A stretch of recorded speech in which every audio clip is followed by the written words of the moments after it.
Hello and welcome to the Mental Funny Bone, Becoming the Gaster Girls. I'm Sarah. And I'm Christine. A big part of this podcast is discussing mental health, but please know that we are by no means licensed mental health professionals. We will be simply offering our perspectives based on personal experiences and encourage listeners to seek professional help when needed. Various mental health resources are listed in our show notes. We will be simply. I feel like that's what That's it. trips That's you it. up. That needs to be fixed. I don't know who wrote this. Right. We'll get it. We'll get it. I believe you wrote it, and I'm not blaming you. 100%. I definitely wrote it. And I did not have Chat GPT do it. Somebody at Maybe. work sent an email that was obviously written by Chad. And I was like, come on, dude, you at least have to update some shit because I know that's not how you talk. Damn. And I'm going to text you right now. I'm going to text you the trainer's notes from Owen's reassessment yesterday. And obviously, whatever program they use, they do not have autocorrect. I can't. And I'm so she excited actually right might now. have a concussion, not Owen. Legit, the one line says, There it is. Al athlete to have a flow up, sway, teat, coet. What? Quas? Just try to read that out loud. Atit's reevaluation was insignificant. At neat denied jabbing any concussion throughout the day after being hit in the face with Are her fingers a on the soft wrong keys? curveball. Her fingers are on the wrong keys. But dude, you like that goes out to a shit ton of people in the school.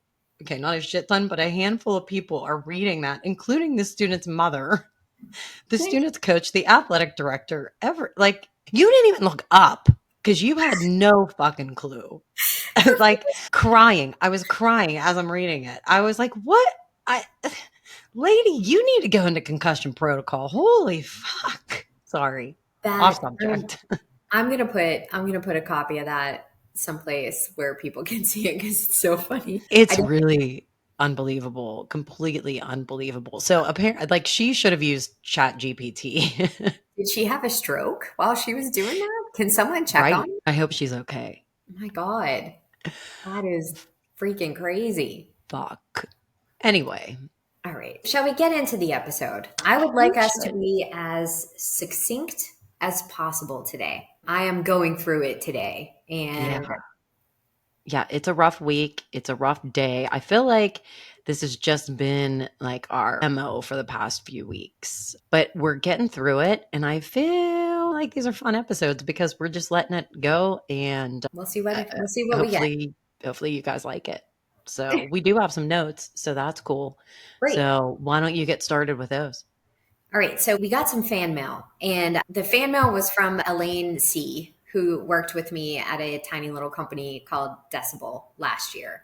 And I was legitimately afraid of her when I first You're started. legitimately afraid of a lot of people, I feel. It comes up a lot. It's people that I liked and respected. Also, me liking you and respecting you makes me terrified of you at the same time. So Yeah, I get it. that's really code for that. I would like to interrupt real quick to let our listeners know that neither of us have headphones on because today sucks. So hopefully the sound quality isn't too bad, but we're doing it anyway. Yeah. Continue, Christine. Sorry. At least one of us doesn't sound good and one of us sounds bad because that's hard to listen to. I feel like we're both the equivalent of each other there. Shitty. So Elaine likes the podcast. She actually sent me some text messages, and she and I are going to meet up next time I'm in Boston. So pretty excited to see her and talk about the podcast and what she likes about it. And in a way, it's like talking about me. So I'm cool with it. Super exciting. She also sent us a note about her grandma and how our grandma giving us baths in Dreft laundry detergent struck a nerve because Elaine's grandmother was also of that generation where Love it. they just did wacky shit. I ended up talking to another ex-colleague from Decibel and Andrea S., and she also loves us. She's also sad because she's caught up right now. Hey guys, big shout out to you. Let's go Decibel. Let's make those babies here. Yay. Rudy also sent us a note with a suggestion to professionalize, clean up. Increase the professionalism of the YouTube. So we'll give that a try. A few months. And I think just looking at some of the fan mail and some of the feedback, like we did get a ton of thoughts on our bare bones banter with Jackie and Ed. And thank you guys for reaching out. Thank you to everybody who signed up to listen to us based on your interactions with Jackie and Ed. That's nice. Every time I think that it's just you and I entertaining each other, somebody either pops up in the inbox, or somebody I talk to that I don't talk to frequently has nice things to say. So it's not just us. We're mildly entertaining to about 35 people every week. Perfect. Which is 35 more than we had in April. 35 more than I expected. So winning. Right. Also, Elaine C. pointed out that maybe the reason we have to beg people to send us emails and the reason we don't get any is because people don't know how to spell Gaster. So for you guys, it is Gaster, not TOR. That's Gaster, and girls is just girls at gmail.com. So if you've been trying to send us a message to some other spelling of Gaster or girls, it's not with a Z, it's with an S. If you've been trying to send us email someplace else, send it to the right place. We'd love to read it. I'm sure we're going to get an influx of emails now. I know that is the only reason people are not sending us emails, because they were spelling Gastor. That is it. Yeah. All right, so weekly catch-up corner. I did mention that we had some interviews coming up for Bare Bones Banter last week. Fun stuff going on. Lots of fun stuff. Super excited about that. Here's what I've been doing this week. So Olivia dropped her off at school, was very sad to leave her. Turns out she has fleas in her dorm room. So I have been pretty preoccupied with trying to get rid of the fleas in the dorm room. Fairly unpleasant for everybody.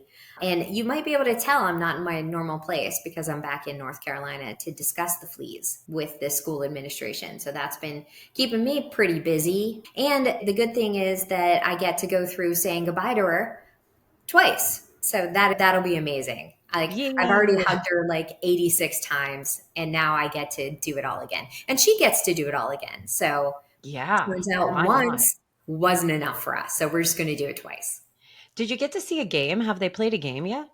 They had one scrimmage and 11 of them got hurt. So they've been trying to take it easy. In my mind, I just see them all running around and just running into each other. I would imagine that was what it was. They all went. And they all fall down at the same time. Like a wave just knocked them all over at one time. Oh dear. All right. But I did want to get this one on the record. You and Aaron O took our dad to the Bruce Springsteen concert. Can you give us a report while I look at this email really quick? We did. It was so much fun. Pappy was in his glory. He cried like the whole time. In a great way. Like, it wasn't like overly dramatic like I would do. But what was the most fun is the fact that we sat all the way at the top.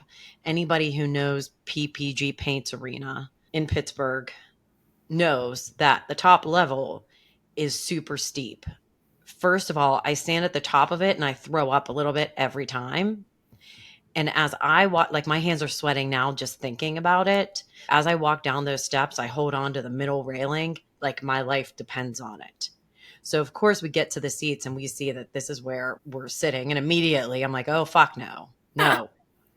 Then we come to realize that our seats are in the second row.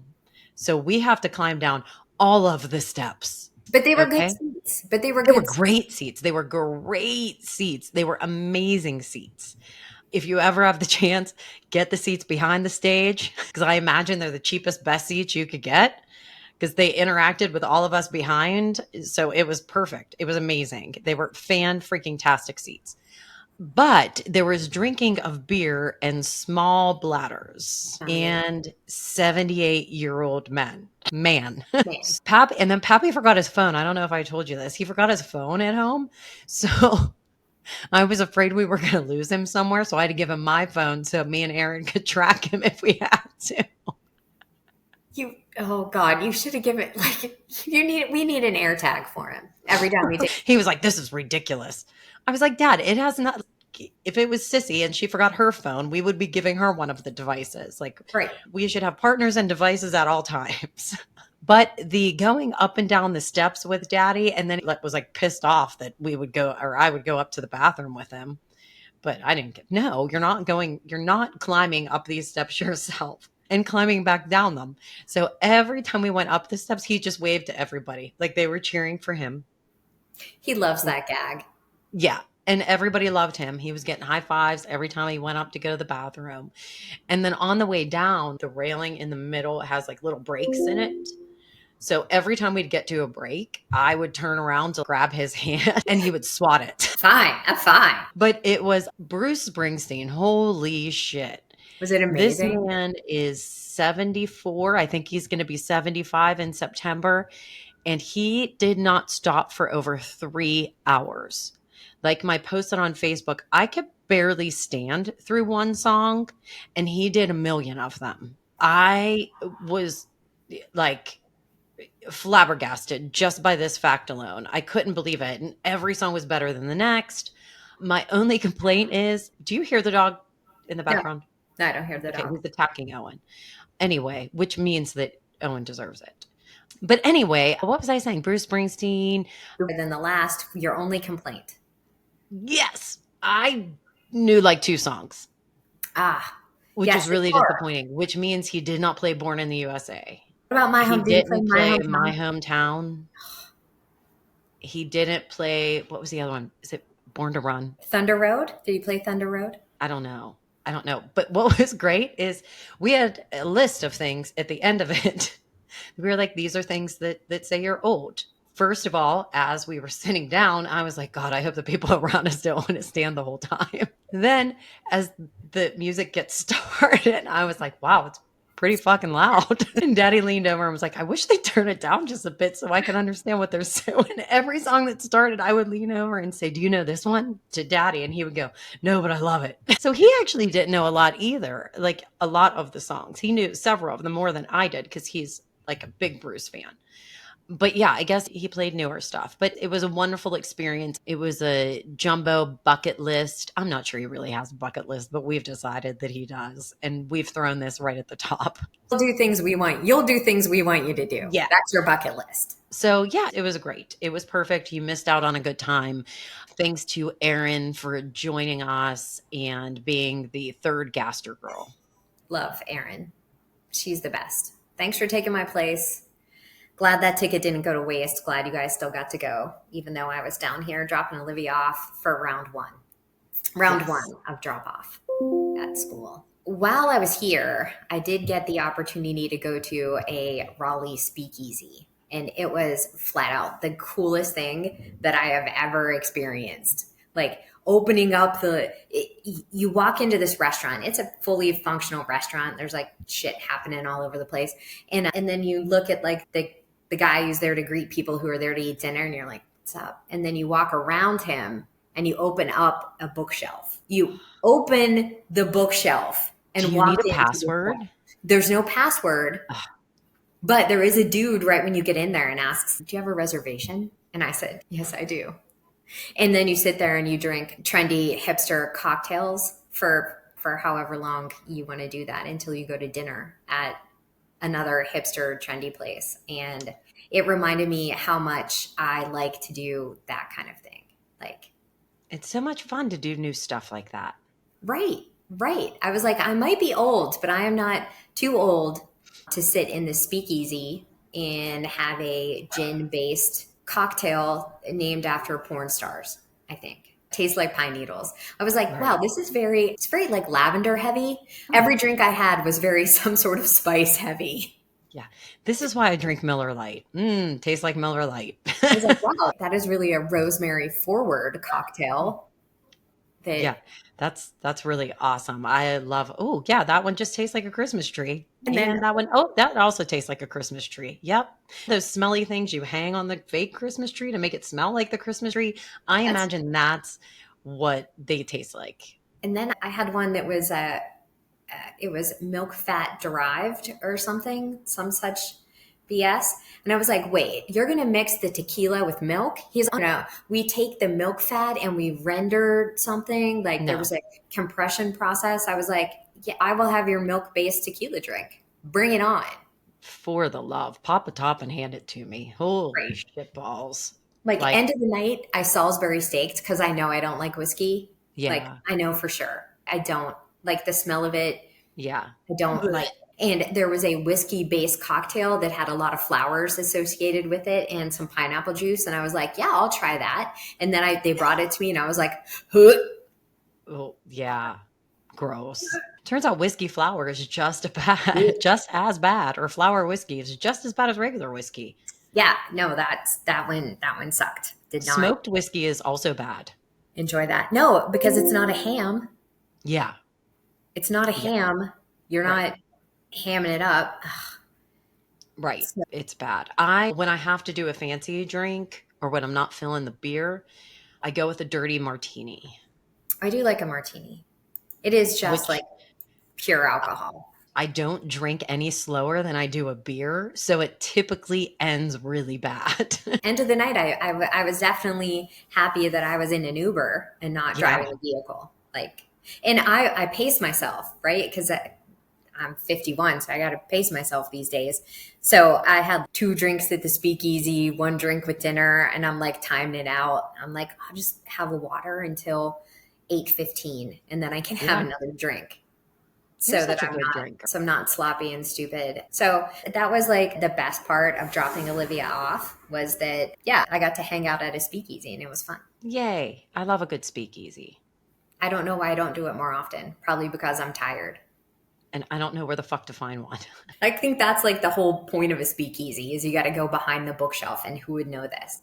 Yeah, I'm going to need someone to introduce me to places like that. All right. So the last thing I have on the weekly catch up corner is advocating for our children and how that doesn't make them soft or weak. So as we have progressed through this week and last week, where Olivia is trying to straighten out her rooming situation and trying to figure out how to get the bugs out of her room. She's been working with people at the school and advocating for herself. And then I've not liked some of the results that have happened. So then I've made some phone calls to the school and decided that advocating for my child alongside of her to model the behavior so she can watch and learn how to do this effectively. Because I feel like she's 18, 19, and she just turned 19. So she is a very young, fresh 19. And yeah, she can put in a maintenance request for a light bulb that's out, and I'm not going to help her with that. Figure it out. She's going to have some conflicts with her roommates, and I'm not going to call anybody and be like, knock it off, figure that out.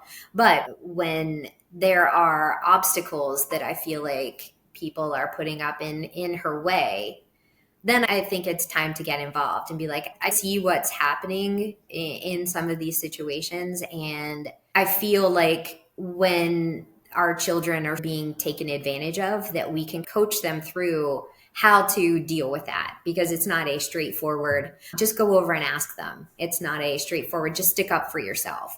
It's a, here's how you have these interactions with people who are trying to move you in a direction you don't want to go. And those are sometimes challenging. And I think it is okay for us to be like jumping in those cases where a lot of people at institutions of higher learning are, we really need to talk to the kid. We really need to talk to the kid. I'm like, we've already done that and I don't like how you did it. So I will show her how to come back to some of the things that you've said and show her how to advocate for herself better in a different sort of way. Yeah. So that's what I have for advocating for our kids. And that doesn't make them soft. That doesn't make them weak. That doesn't make them entitled.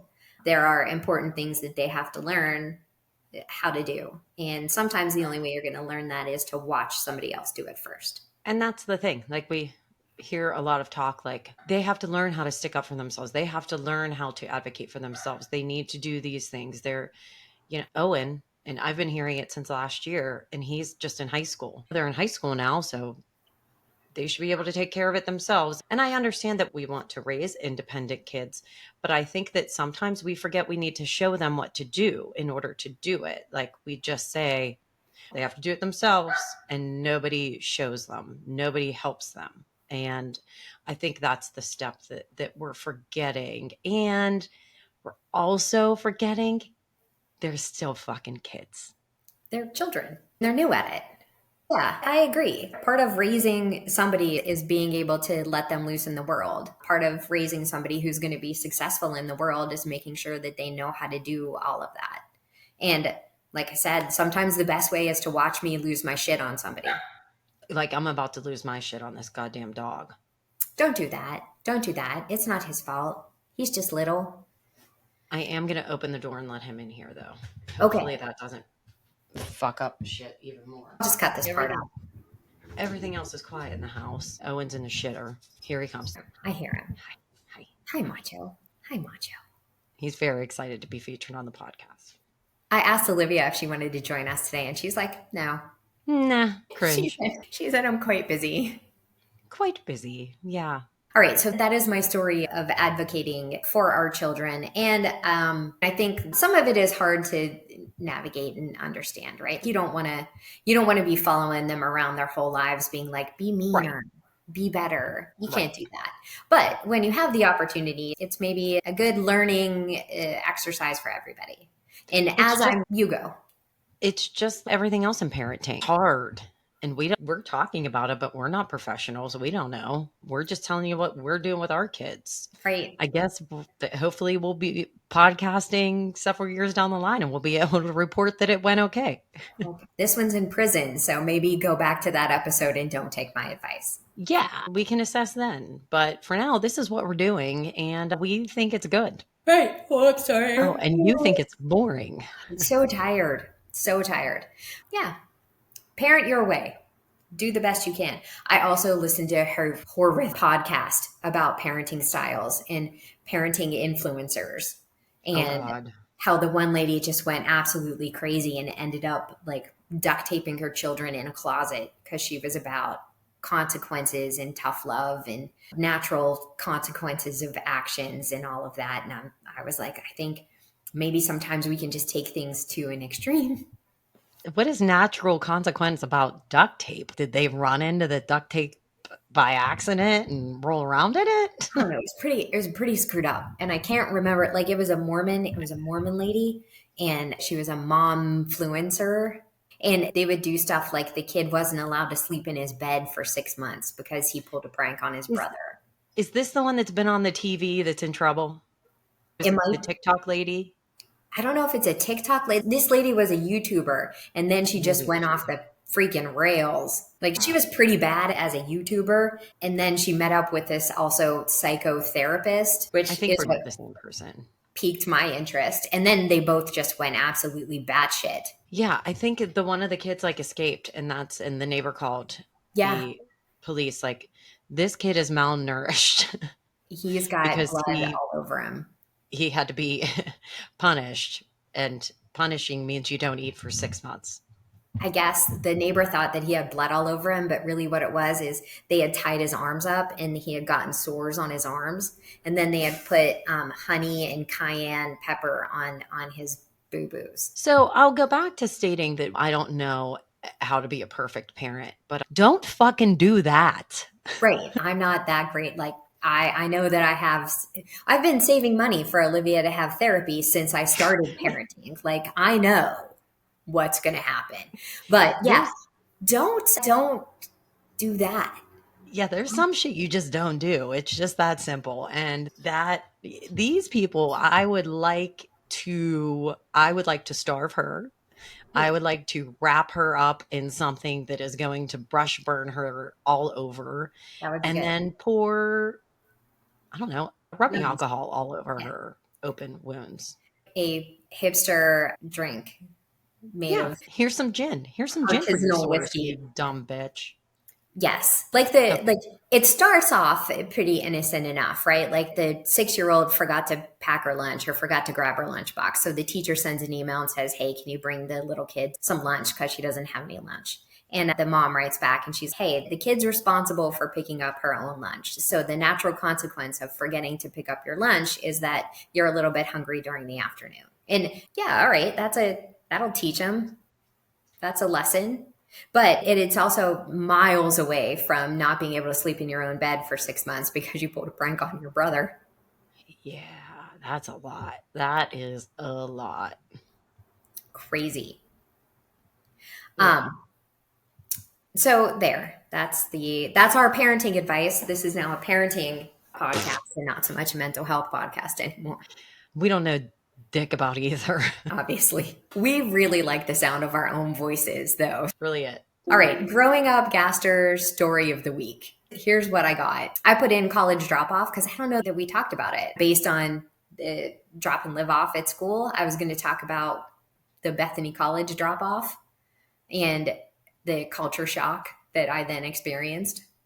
So, real quick, I went to Bethany College in Bethany, West Virginia. There are about 750 students that go to school there when I go there. I played soccer, so I showed up a week early. And the only other people on campus are fall sports teams. So, the volleyball team is there and the football team. And I show up with Nita and Jumbo and a refrigerator that we have to move up 3 flights of stairs into Phillips Hall. So, Phillips Hall is very historic. It was built in the 13th century, roughly 1400s, 13th century. It's I old. get centuries confuse me. I Right, never know what it's confusing to me. Go move right, on. right. Anyway, it's old and there's no elevator. So we have to carry a refrigerator up 3 flights of stairs. And Nita and Jumbo essentially just move all my stuff in, give me a hug, and tell me goodbye. I have a meeting with the soccer team later on that day, and Nita doesn't fluff out all of my blankets and she doesn't put the tapestry on the wall the way that I want it. There's no theme for the decorating of my room. It's basically just the shit I brought from home and then put in this dorm room. I had half a closet that was made of wood. It isn't like it is today. It isn't gorgeous or pretty. There's like a bed on the floor. We had a huge desk for the two of us to share that had 2 sides. So you use the kind of like that to divide the room. My roommate did not play soccer, so she didn't show up till a week later, and I took like the good bed and everything. And then they gave me a hug and said goodbye, and that was it. And then they left. And my boyfriend at the time, who had come to help move the refrigerator, wouldn't leave. And I was like, "You can go. Bye. I've been waiting to break up with you and I would like it if you left." I wasn't. I was just thinking that Yeah, once I got there, that just let nature take its course. I was very bad at breaking up with people traditionally. I That concur. was, and I didn't know where anything was. So I didn't know where my classes were. And if you've been to Bethany, there's 4 buildings, so you can't get lost and it's hard to not know where something is. So I had to poke around that first week trying to find out where Maine was. And they're like, "Oh, yeah, it's Old Maine. It's that building right there. It's the one with the old tower on it." "Oh, Richardson, that's the round building. There's the 3 buildings on campus, and you live in one of them." So there you are. It was like, this is so odd. This is so weird. We had to go in, I had to go and get a mailbox because the college didn't give you a mailbox. You had to go to the post office and get a mailbox. So I had to fill out paperwork without my mom. Weird. Right. I think I might have called her and been like, "I have to fill out paperwork." Like we had to fill out paperwork too. We couldn't just go online and do that shit. No, I had to go to the post office and they had to give me a form. So weird. Very bizarre. But that was my college drop off experience. It wasn't and I'm pretty sure like Nita told everyone I was leaving, but then she had you. So she had to go back and get you to soccer practice and do all that kind of mom stuff. So out of sight, out of mind. I And then was I would call and be like, "Can you come get me? I don't like it." My dad and Jumbo was like, "No, we'll call you in a week." Because it cost money to call back and forth back then. You couldn't just pick up the phone and talk to somebody for hours. I had a right. phone card. The college gave you a phone card so you could make long distance calls, and your parents had to keep putting money on it. Yep. The good old Imagine Jumbo. days. Anyway, so that was my experience. I don't think it was very different when they dropped you off. It wasn't very different. I would like to point out one thing. I was with them when they dropped you off. Again, I don't remember you being there. Yeah, I was there. I remember being there because I was super happy to leave you behind. You were like, this is how it should have always been. I don't know why you wanted to have 2 children. Peace. 4 years of myself. I'm going to take over your bedroom and have the entire upstairs as my own suite. Which is amazing. Yes, it was wonderful. It was absolutely wonderful. Yeah, my drop off at college was pretty much, this will come as no surprise, a bit more dramatic, but yeah, pretty much the same. I was pretty excited. I went up to Slippery Rock, which is only, I think it was only a couple hours from where we lived at the time. And I was excited to get there. And we got off the exit. We stopped at Mickey D's for breakfast. We got out of the car. I looked at Daddy and I was like, okay, this has been fun, but we can go home now. I don't want it. And he laughed and I was like, yeah, I'm serious. I don't think I want to do this. I didn't know anybody. And same with you. I was there a week early for soccer. And yeah, they were like, okay, yeah, you're staying. So we went, and I lived on the 4th floor Founders, 4th floor, 7th floor, 4th floor Founders. Sounds right. I don't know, but I was literally pretty by myself. And it was a rather large dorm. And I was by myself on the floor. So that was scary. And yeah, mommy and daddy brought my stuff up. I think they helped me move some furniture around, maybe unpack a little bit. I don't really remember that part. What I remember is them leaving and me being like, and same thing. We had a team meeting and I was taking care of like, all right, I have to go to the team meeting. I have to meet people. And then I go to the team meeting and yeah, I don't know anybody. And I didn't really do the training I was supposed to do all summer. So I have that I'm not looking forward. There's a lot of stuff that's a little overwhelming. And then I go back to my room and lose my shit and start crying. And then I call them. And you may have taken the news from Daddy a little better than I did because I, of course, being the spoiled brat that I am, basically stomped my feet on the ground multiple times a day while crying and yelling at your parents to come get me. You are amazing. Yeah. I was like, I can't believe you guys hate me and you're going to leave me here. So for I think the first 3 days I did that. And the last time I did it, Daddy got on the phone. And you know, when Daddy loses his shit, he really loses his shit. He really loses his shit. I will give you what I think the words that were said basically, but he got on the phone and was like, you listen here. You have no clue what you are doing to your mother. I have had enough. Do you know where I was when I was 18 years old? I was on a plane to Vietnam. It's always a good argument. Whatever you're going through. Do you know what I was doing when I was your age? I was in the fucking jungle. Hi, Macho. Oh, there he is. Get out of my ear. Okay. Weirdo. Okay. So yeah, after that phone call, I was like, oh, okay. Fuck you too. Fine. Whatever. And yeah, after that, then it was like I had friends and we got comfortable. And I think mommy and daddy called me like 2 days later and I was like, can't talk, going to a party. That is immediately what it turned into. I just had the one phone call. I was like, I don't think I like it. And they were like, no, I tortured them for days. Can you imagine like now having a daughter? Yeah. I couldn't imagine because Owen would call me once and I'd be like, yep, coming to get you. Right. Olivia being like, it sucks here. I'm like, yeah, it does. Yeah, it does. Yeah. There's bugs on you. And me being the second one, she didn't have a spare at home to focus on. Oh, she was I don't like, know how. I honestly don't know how she made it through that little period of time because we had just moved from Elizabeth. So she had moved from all of her friends. You went to Arizona. I went to Slippery Rock. She was left with daddy and the dog. Right. In Denbo. So yeah, that was college drop off at Slippery Rock. My next 2 colleges, there wasn't so much a drop off. You got there eventually. It's all right. Owen's making noises in the back, making fun of me for going to several different colleges. Sometimes it takes 7 years to graduate. Lots of people take 7 years to graduate. I finished. You know what they're called? Fucking doctors. Never gets old. Never gets old. I'll call myself a doctor. Dr. Sarah. Dr. Sarah. All right. Do you want to hear about how my therapy went? Yeah. For those of you who might not know, I talk every week on this mental health podcast about how it's okay to get a therapist, and it's probably good that everyone has a therapist. And then I have squeaked by for how many ever months we've been doing this without actually having a therapist. I've been to the psychiatrist to manage some of my medication, but when the psychiatrist said, you have a therapist, right? And I said, yeah, I'm looking for one. And I didn't look for one for about 2 months. A And liar. then I'm a liar. And then Sarah called me out on it and said, you really do need to go get a therapist. So I had an appointment 2 weeks ago, last week.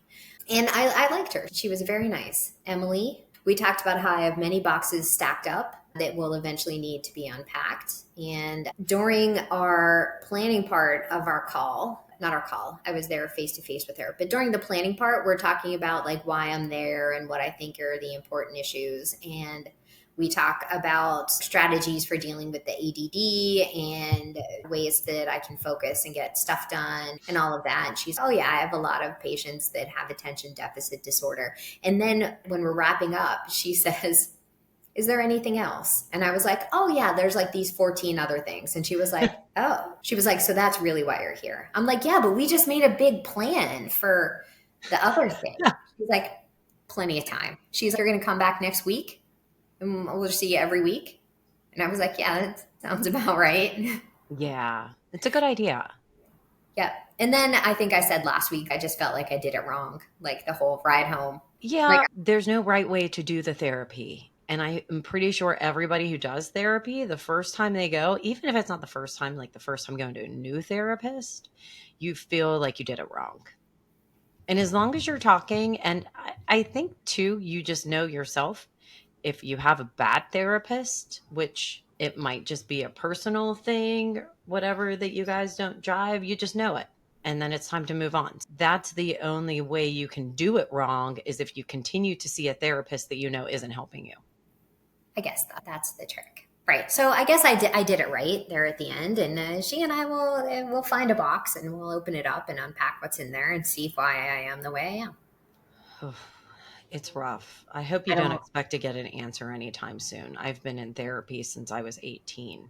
And it's going to now, change, right? and every time I think I got it wrapped up, There I we go. don't. Right. Right. All right. So we should talk a little bit about Atomic Habits, just real quick. I haven't necessarily dug into the book to talk about what's on those pages, but I have been taking a look at some of the things. Last week, I talked about the cues and the cravings and the response and simplifying your habits so that they're just easy to do. So now I've got this yoga app on my phone that I like. So that just makes it super easy. I don't have to go anywhere. The 2 mornings I've been here in North Carolina, I've done yoga both days just because it was so easy and frankly hard not to do it. So See? killing it there. And next up, I think we should talk about some rewards and some sort of making it satisfying. And I think a lot of what I get out of doing yoga is being able to move a little bit better, like being able to touch my toes and going back. And at the beginning, I couldn't sit on my knees because my knees are bad, but also my muscles are so tight, I couldn't do it. So part of my reward is seeing some of those results. It's also understanding that if I keep going to yoga, I'll have to keep buying clothes to go to yoga, and those clothes are fucking cute. For sure. So I think if we think about rewards, then I think next week we should talk about wrapping up Atomic Habits and going through each of those things and talking about and I think the hard part isn't necessarily changing the behavior. It's finding the behavior that you want to change. Like going through the stuff that we talked about at the beginning is harder than the cue, the craving, the response, and the reward. It's harder than doing that stuff. So let's talk about wrapping up Atomic Habits and then start looking ahead to 10% happier, I think is the next thing on our list. It is. It is. Because I would love to see us as we learn how to meditate. This should be a good one. Continuing our conversations about what it must be like to have a quiet brain. My brain is bad these days. It is bad. I need some medication. That too. Meditation. Yeah. So I think we can probably let's talk a little bit about how we're going to wrap up Atomic Habits. And then we'll figure out if it's 1 week or 2 weeks, and then we'll talk about how we're going to get into 10% happier and what we're gonna do there. So I'm pretty excited.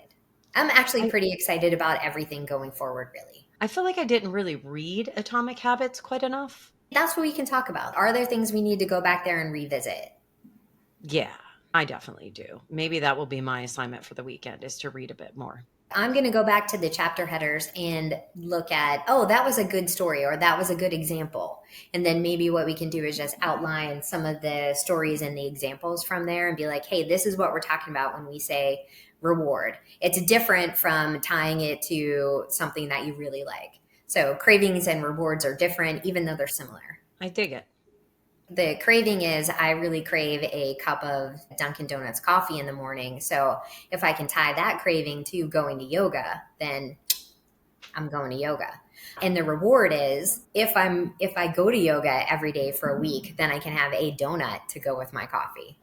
Donuts. C is different. Love donuts. Never met a bad donut. The original, one of the original Krispy Kremes is down the street from me right now, FYI. Yeah, I don't really like donuts actually. I'll eat them. I never met a I've bad never donut. shooed one away, Oof, no, thank you. but it's not like I go on search for a donut. I'd much rather have a bagel. Nope.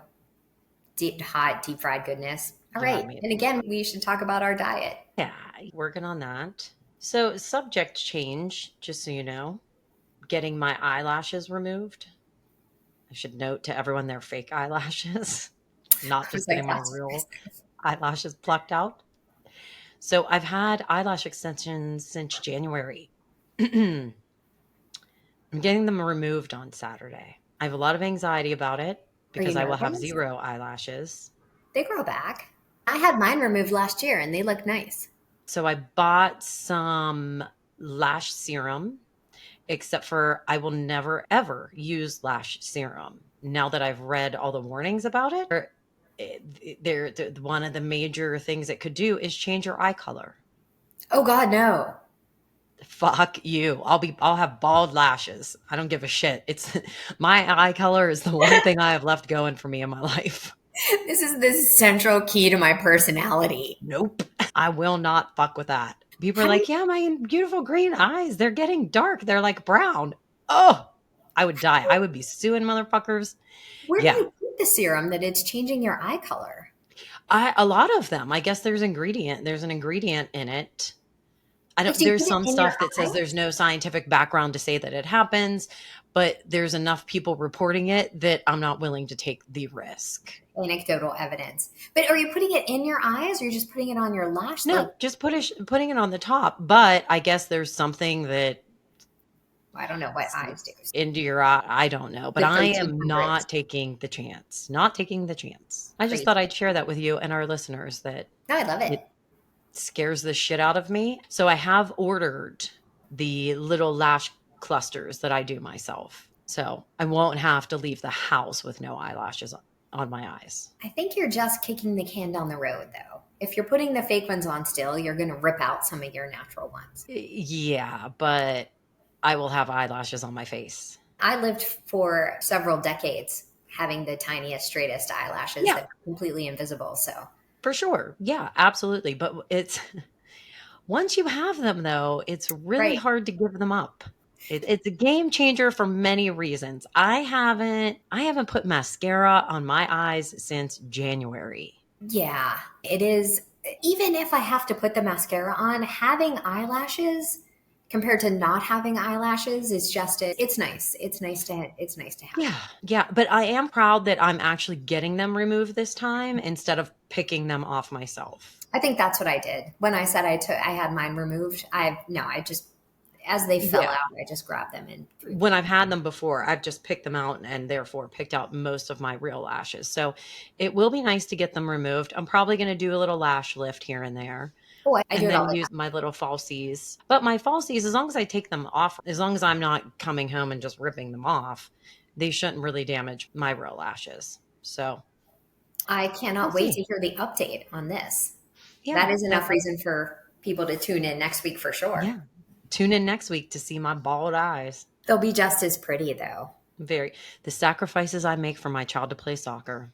Right. Yeah, those bills are due. Oh, I have so much extra money now. I just pay college tuition. All right. Ugh. I think we're done. Love you. Love you too. We'll talk to you soon. Bye bye. Love you. Bye.